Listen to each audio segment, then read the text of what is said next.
नमस्कार. महाराष्ट्रामध्ये voter ID सर्व्हेसाठी एस-आय-आरसाठी आपल्याला ज्या महिलांचं लग्न झालं आहे त्यांचं एस-आय-आरसाठी आपण माहेरला कॉल करून त्या ठिकाणी सर्व डिटेल मागत आहेत. तर आपल्याला तिथे कॉल करून मागण्यापेक्षा आपण स्वतः आपल्या मोबाईलमध्ये कसे डाउनलोड करायचं ते लाईव्ह आपण या व्हिडिओच्या माध्यमातून पाहणार आहोत. व्हिडिओ शेवटपर्यंत पहा. बघा, आता सध्या महाराष्ट्रामध्ये एस-आय-आर सुरू आहे. वोटर आय-डी सखोल चौकशी सुरू आहे.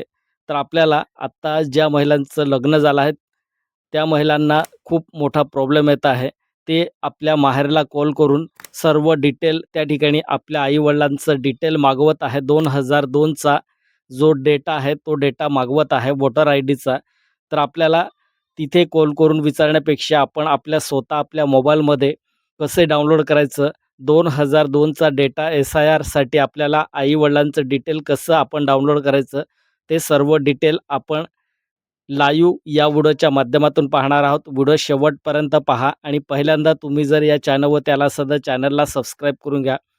आपल्या मित्रांना, आपले नातेवाईक असेल किंवा ओळखीचं असेल त्यांनाही हा व्हिडिओ नक्की शेअर करा. म्हणजे त्यांना जे धावपळ करत आहे एस-आय-आरसाठी ते आपल्या मोबाईलमधून ते सर्व डिटेल त्या ठिकाणी डाउनलोड करू शकणार.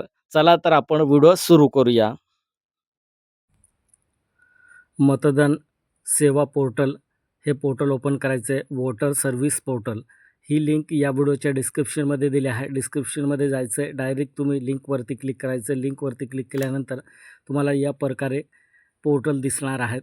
तर बघा, या ठिकाणी कोणत्या ऑप्शनवरती तुम्हाला क्लिक करायचं आहे. Voter service portal. तर आपल्याला या ठिकाणी स्पेशल इंटेन्सिव्ह आपल्याला या ठिकाणी रिव्हिजन एस-आय-आर 2026 असं दिसत आहे. तर search your name in last S-I-R या ऑप्शनवरती क्लिक करून द्यायचं आहे. या ऑप्शनवरती क्लिक केल्यानंतर या ठिकाणी दोन ऑप्शन दिसणार आहे आपल्याला, search by the detail, electoral detail आणि सर्च इन लिस्ट एस-आय-आर या ऑप्शनवरती तुम्हाला क्लिक करायचं. सेकंड ऑप्शनवरती तुम्हाला क्लिक करायचं आहे. या सेकंड ऑप्शनवरती क्लिक केल्यानंतर तुम्हाला या ठिकाणी आपलं राज्य निवडायचं आहे. तर कोणत्या राज्यामध्ये तुम्ही राहता ते राज्य निवडायचं आहे. आपलं राज्य या ठिकाणी फक्त सिलेक्ट करायचं आहे. सिलेक्ट केल्यानंतर बघा, आपलं राज्य निवडायचं आहे. मी महाराष्ट्र सिलेक्ट करतो. महाराष्ट्र सिलेक्ट केल्यानंतर डिस्ट्रिक्ट सिलेक्ट करायचं आहे. आता डिस्ट्रिक्ट कोणत्या डिस्ट्रिक्टचं आहे ते आपल्याला एस-आय-आर, तर आपलं जिल्हा निवडायचं आहे. जिल्हा निवडल्यानंतर आपल्याला असेंब्ली म्हणजे आपलं मतदारसंघ कोणता आहे ते आपल्याला त्या ठिकाणी सिलेक्ट करायचं आहे.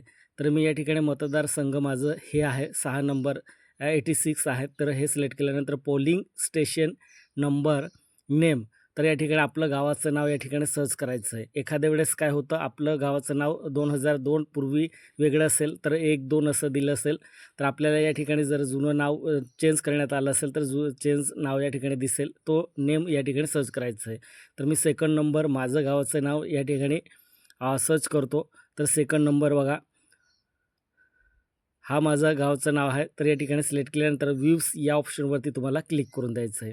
व्ह्यूज या ऑप्शनवरती क्लिक केल्यानंतर तुम्हाला या ठिकाणी PDF दिसणार आहे.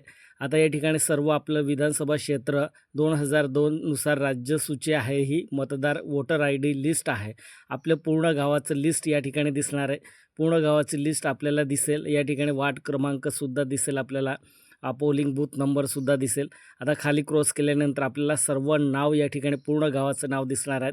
आपल्याला कोणाचे डिटेल हवे आहे ते डिटेल या ठिकाणी फक्त काय करायचं आहे, तुम्ही जर PCवरती सर्च करत असाल, डाउनलोड केलं असेल तर Ctrl+F या ठिकाणी प्रेस करायचं आणि या ठिकाणी नाव सर्च करायचं आहे. नाव सर्च केल्यानंतर या ठिकाणी तुमचं नाव या ठिकाणी ज्यांचं तुम्ही डिटेल शोधता आहे त्यांचं या ठिकाणी डिटेल समोर येणार आहेत. तर ही पूर्ण डिटेल आहे. पूर्ण गावाची डिटेल तुम्हाला या ठिकाणी